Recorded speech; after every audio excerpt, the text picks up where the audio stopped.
Goeiedag, lieve luisteraars. U is hartlik welkom hier by Joy Gospel Radio. Ek is Willie Sondersen en ek nooi u vriendelik uit om vir die volgende halfuur saam met ons te kuier hier by nog 'n aflewering van die program Wolke van Getuienisse. Nou vriende, hierdie is die tweede aflewering oor die kwellende vraag wat soveel keer deur mense gevra word.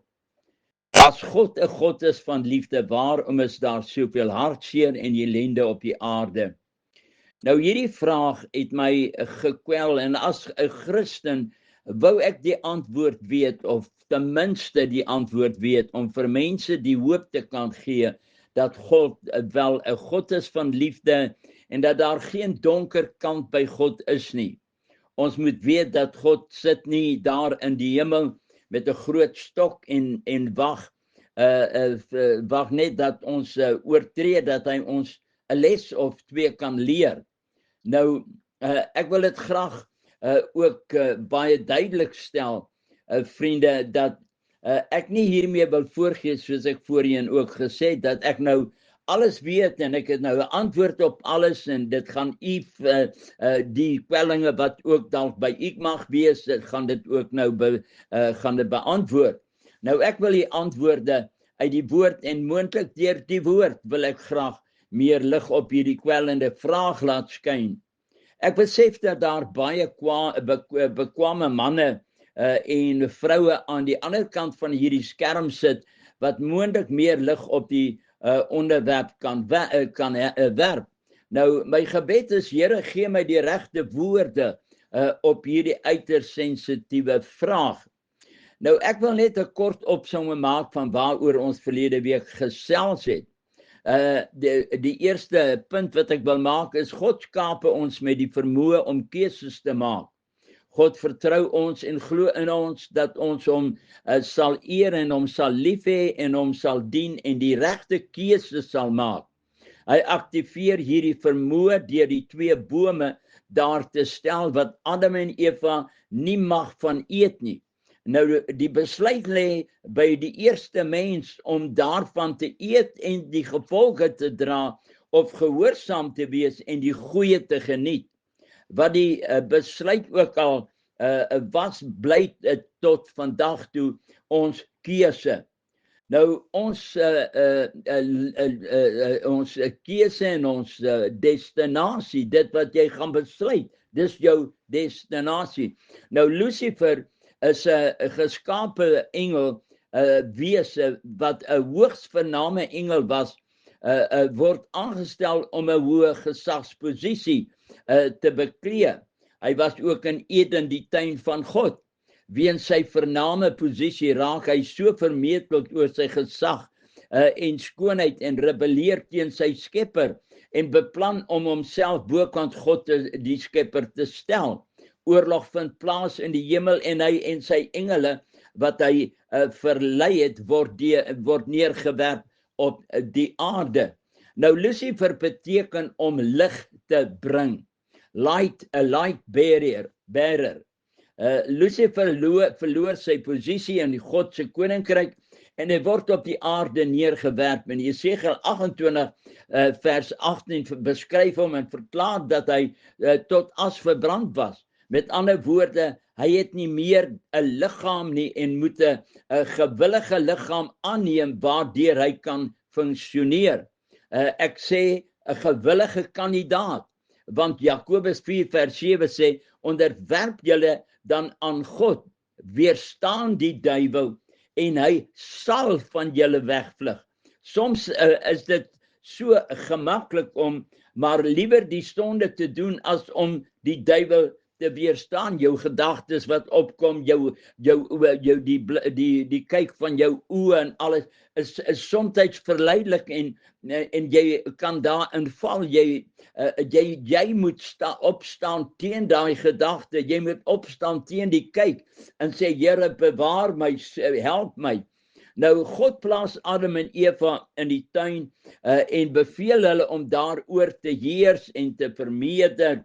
Nou Genesis 3 vers 1 lees ons dat die slang was listiger as al die diere van die veld wat die Here God gemaak het. Dit bly 'n misterie hoekom Lucifer die slang gebruik het en of die slang sekere vermoëns gehad het wat die ander diere nie gehad het nie. Die Bybel sê hy was Lucifer, hy was listiger as al die diere van die veld, van die tuin. Satan het 'n liggaam gesoek waardeur hy kon funksioneer en die slang was die geskikste kandidaat vir sy beplande verwoesting om dit wat God geskaap het en as goed verklaar het te kom vernietig. Nou wat ek nou maar kan sê, ek noem dit maar net vir u, dat dalk het die slang een of ander vermoë gehad om te kan praat. As jy dit so die skrifte lees. Nou onthou, Satan het sy verheerlikte liggaam verloor en is dit tot as verbrand. Nou die slang was nie die duiwel nie, die slang hier genoem was letterlik 'n liggaam wat Satan gebruik het om sy verwoestende werk te kom doen. Deurdat die slang toegelaat het dat Satan hom gebruik het, is hy vervloek en deurdat God hom die laaste van al die diere gemaak het, sodat hy op sy buik sal seil en stof sal eet solank hy lewe. En baie keer voel mense, dit was onregverdig, want Satan het hom verlei, Satan het hom gebruik, maar dis die lewe en dis hoe ons moet ook die lewe aanvaar, dat ons moet die duiwel weerstaan. God het spesiaal vir die mens en sy vrou 'n tuin geplant en allerhande bome laat uitsprei, begeerlikheid om te sien en goed om van te eet, begeerlik. Hy sê Adam en Eva het die vryheid gehad, hulle kon van al die vrugte in die tuin eet, behalwe die 2 bome in die middel van die tuin en die boom van die kennis van goed en kwaad en die boom van die lewe. Nou Adam en Eva was gelukkig en het die heerlikste vrugte tot hul beskikking gehad. Dit was voorwaar 'n paradys van vrede, wat geen geweld, geen skakings geken het, geen diefstalle nie, geen moorde nie, geen hijackings nie, en daai oorlog, daar was geen oorlog nie. Geen Osama bin Ladens nie, diefstalle, geen moorde nie. Alles was so wonderlik. Daar was geen duiwel in daai plek nie. Maar ek het later jare gehoor, hy sê elke paradys het maar sy slang. Nou, daar was nie die wering voor die vensters nie en geen elektrisiteit, elektrische sekuriteitsheininge nie, geen alarms nie. Alles was so vredevol. It was, soos die Engels sê, it was so wonderful, it was so marvelous om daar te gewees het, hierdie atmosfeer. Die Bybel sê dat God het die mens besoek terwyl hy wandel in die tuin in die aandwindjie en ek stel my voor, vriende, dat die mens het geweet wanneer God hulle gaan kom besoek. En dit moes vir hulle die hoogtepunt van die dag gewees het. Hy het hulle besoek in die sagste gesuis van die aandwindjie. Liewe luisteraar, weet jy, as 'n mens daaraan dink, Here, wat 'n wonderlike plek, maar ek dank die Here, ons kyk vorentoe, ons gaan weer dit hê.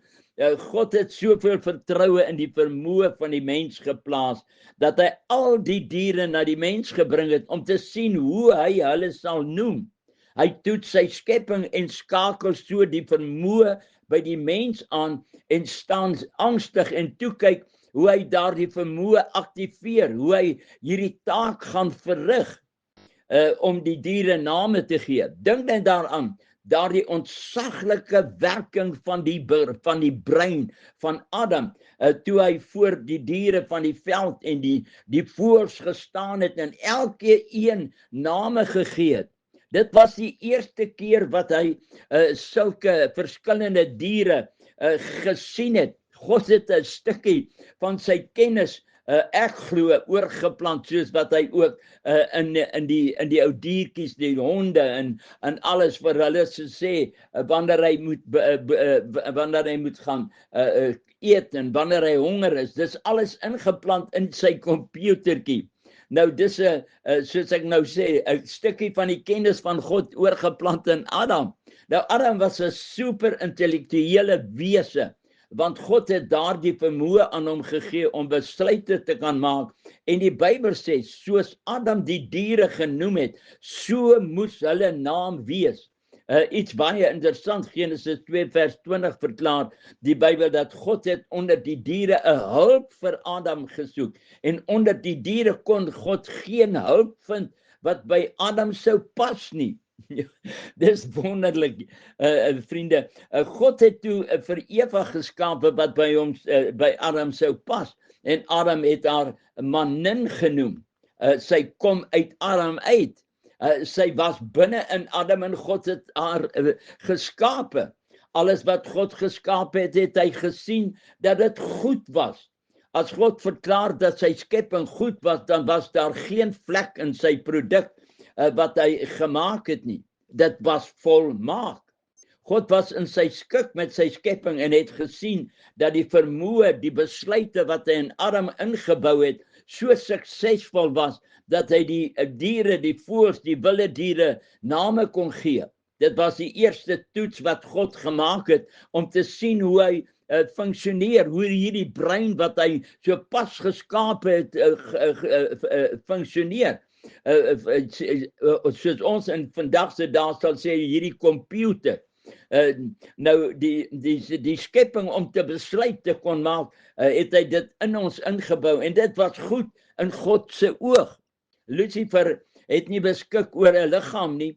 Hy het die tuin geken, want hy was ook voorheen in Eden die tuin van God, soos verklaar in Jesegiel 28 vers 13. Nou die slang moes oor sekere vermoë beskik het, soos ek nou voorheen ook gesê het, want Satan het sy liggaam geleen om oor sekere vermoë te beskik, want Satan het gegaan en hy het 'n verwoestende werk in die tuin van God te kom doen. Hy het 'n liggaam nodig gehad. Dit laat my baie keer dink hoe dat Satan by mense kom en hier by jou oor kom fluister. Jy is onskuldig, maar sy invluistering hier by jou oor aktiveer die gedagte. Hy noem net so in die verbygaan iets en jy laat hom toe en hy gebruik jou vermoë om sy vernietigende werk te doen. En hy gee jou meer gedagtes, meer negatiewe dinge. Hy saai 'n saad van kwaad teenoor iemand anders. Hy soek 'n liggaam en ons is so gewillig soms om hom toe te laat om in ons liggame te gebruik om sy vuilwerke, sy planne uit te voer. Die mense gedagtes is soos 'n boom. Jy kan nie keer dat die voëls in jou takke kom sit nie, maar jy kan keer dat hulle daar nes maak. Jy weet, die gedagte kom by op, die kyk van jou jy wil dit en dat doen en so aan. Jy daardie gedagte moet jy jou takke skud en sê, weg as jy Satan as dit negatiewe is. Satan vra aan Eva, is dit ook so dat God gesê het, julle mag nie eet van al die bome van die tuin nie? Kyk hoe verdraai hy die skrifte. Kyk hoe verdraai dit wat God gesê het. Let op hoe stel die bedrieër sy vraag. Is dit ook so dat God gesê het, julle mag nie eet van al die bome van die tuin nie? Hy stel sy vraag asof God dit vir hom of vir ander ook dieselfde gesê het. Is dit ook so? En onmiddellik plant hy die gedagte van twyfel aan God in Eva, dat sy nie alleen is nie en dat daar ander is wat saam met haar ook hierdie instruksie ontvang het. En dat God dit ook vir hierdie pratende slang gesê het. Sy het nie geweet dat die dier wat hier voor haar staan is 'n onskuldige liggaam is wat beset was deur die duiwel, deur die vyand, vriende, en dat hy in 'n oorlog teen God was. Eva was rein vlekloos en het 'n skoon gewete gehad en het nie geweet dat daar 'n vyand is nie. Sy was in 'n toeganklike lig gewees, sy en Adam. Eva antwoord hom op sy vraag en herhaal die woorde presies hoe God dit gesê het. van die vrugte van die bome van die tuin mag ons eet, maar van die vrugte van die boom wat in die middel van die tuin is, het God gesê, julle mag daarvan nie eet nie. En dit is nie aan roer nie, en as julle daaraan roer, sal julle sterwe, en as julle daarvan eet, sal julle sterwe. Hy kom verder en hy sê, let op hoe hy die tweede vraag in dieselfde sin vra. Is dit ook so dat God gesê het, julle mag nie eet van al die bome van die tuin nie? Hy bring onmiddellik 'n klag teen God, dat God hierdie wrede God is wat al die heerlike vrugte van die tuin van hulle wil weerhou.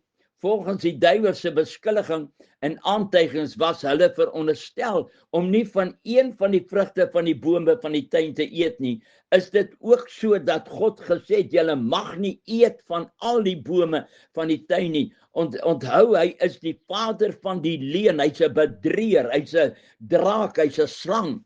Alhoewel Eva die regte antwoord gegee het, was die saad reeds van agterdog by haar geplant teenoor God. En nou is dit nou is Satan reg vir die doodskoot. Is dit nie hoe dat Satan soms werk nie, en hoeveel stikkende wrakke lê langs die lewenspad nie. Hoe dat Satan soms werk, vriende, deur net een verkeerde agterdog of gedagte wat die verleier by mense se oor kon plant. Jy sien net 'n beweging en nou maak jy jou eie konklusie, jy maak jou eie storie op. Ek het 'n ou oomie geken in Pretoria.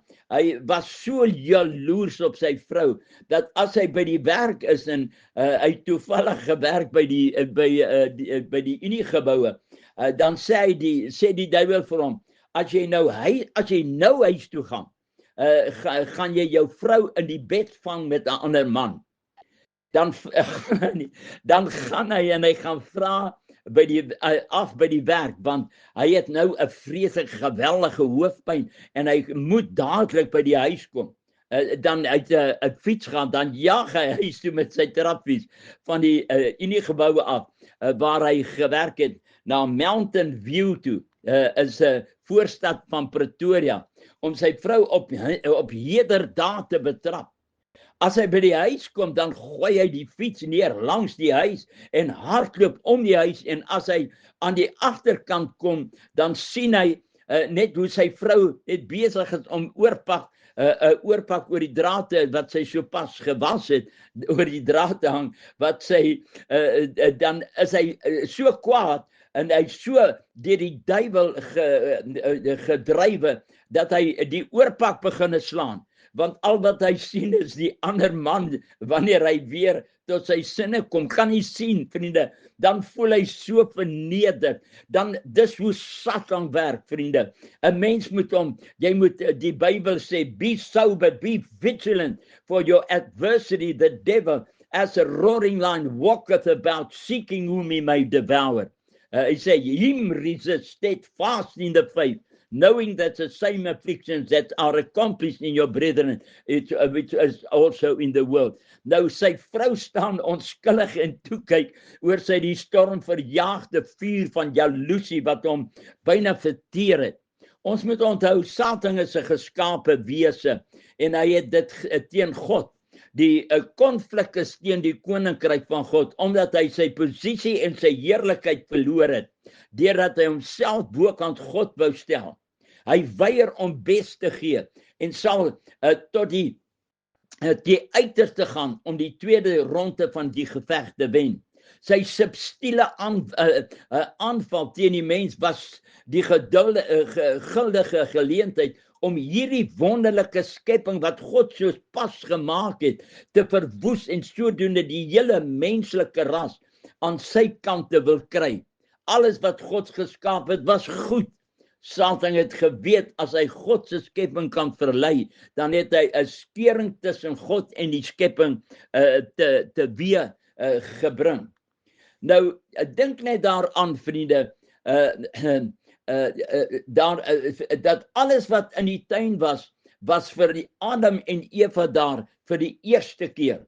Nooit voorheen was daar vrugtebome nie, nooit voorheen was daar 'n slang wat met hulle kon praat het nie.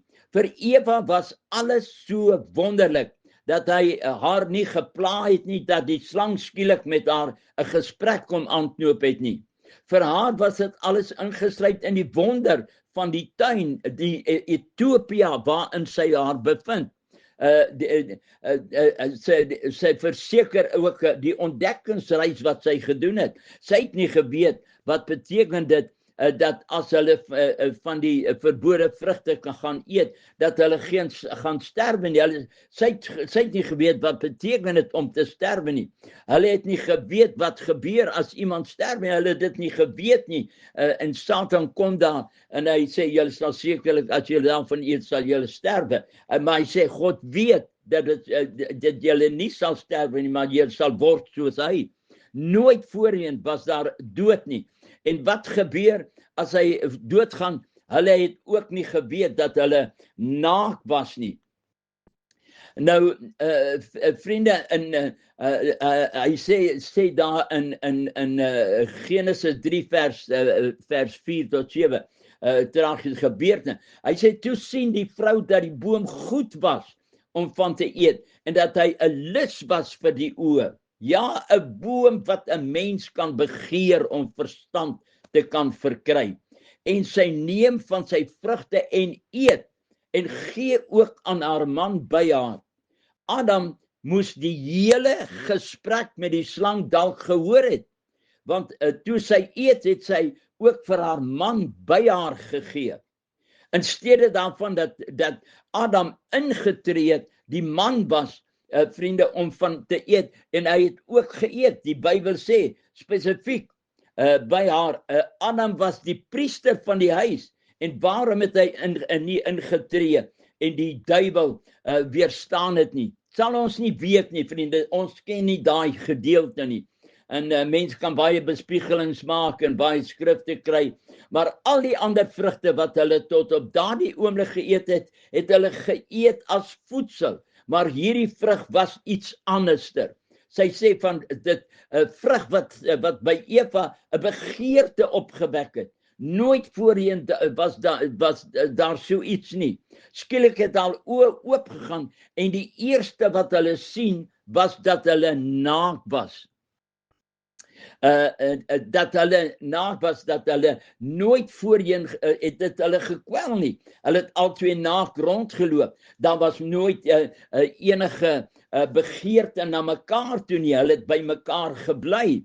En Adam en Eva het 'n keuse gemaak om die harmonie, die liefde, die gemeenskap met God te verruil vir 'n lewe van sweet en smarte, van distels en van dorings. God wou dit nooit so gehad het nie. Dit was nie in sy beplanning nie, maar die mens het gekies om ongehoorsaam te wees. Jesaja 59 vers 2 sê, maar julle ongeregtigheid het 'n skeidsmuur geword tussen julle en julle God, en julle sondes het sy aangesig vir julle verberg. Nou, sodat hy nie kan hoor nie, hy hoor nie, want ons sondes het 'n skeidsmuur geword. Nou, soos voorheen het God die mens kom besoek in die sagte gesuis van die aandwindjie. Dit was vir hulle die hoogtepunt van die dag, om met God gemeenskap te kon gehad het.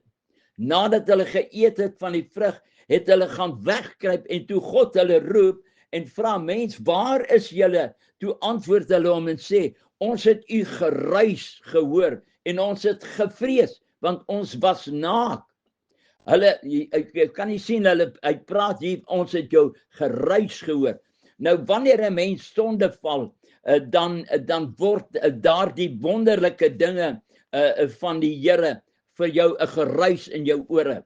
Dit is nie meer daardie wonderlike sagte gesuis van die aandpuntjie, die salwing van die Heilige Gees wat trane laat loop. Dis wanneer jy sonde in jou lewe toelaat as 'n Christen.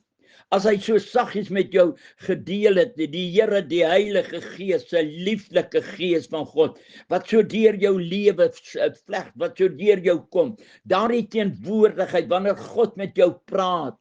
Ek glo dat Adam en Eva het dit verwelkom as God hulle kom besoek het in die sagte gesuis van die aandwindjie.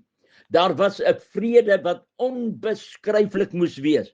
As die wind so saggies deur die takke van die bome waai en jy die geur van vrugte, bome en die blomme so diep inasem, dis skoon. Daar is nie onkruid nie, daar's niks nie. Vriende, alles is so, die bome, die vrugte ryk so heerlik daar in die tuin. Alles was so vredevol. Psalm 84 vers 10 sê, want 'n dag in die voorhoewe is beter as 1000 iewers anders. Ek wil liewer by die drempel staan in die huis van God as om te woon in die tente van goddeloosheid, vriende. Is dit nie wonderlik wanneer jy in daai dienste staan en die Heilige Gees kom so oor jou? O, vriende, daar's niks wonderliker as dit nie. Dit gee jou daardie ekstra stamina, dit gee jou daardie krag om aan te hou.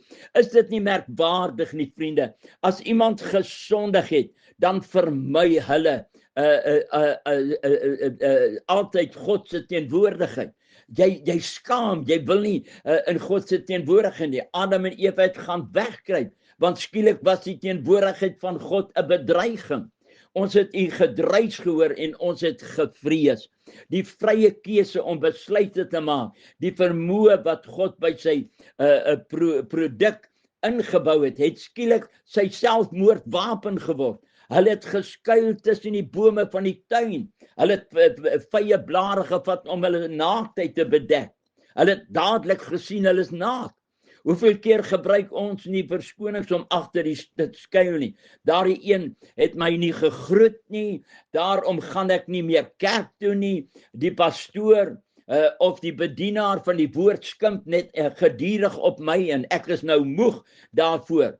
Ag, die kerkraad besoek my nie eers nie. Niemand kom my besoek in die hospitaal nie. Hoekom moet ek na die kerk toe gaan? Ons is so besig met petty dinge en ons verloor daardie soete teenwoordigheid van God. Neem vandag 'n besluit. Ek sal nie toelaat dat die duiwel my beïnvloed en my blessings, van my seëninge beroof nie. Onthou, vriende, ons moet kies. Ons keuse bepaal ons destinasie.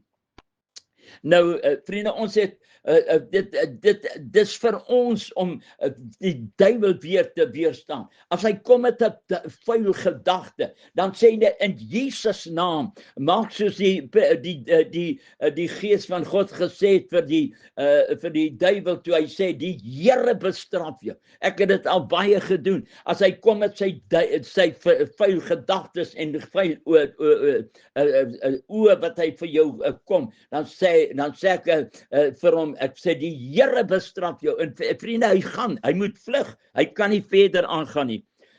Ons tyd is verstreke. Mag die Here u seën. Mag jy hierdie boodskap ter harte neem en weet dat God het jou lief. Maranatha, Jesus kom. Amen.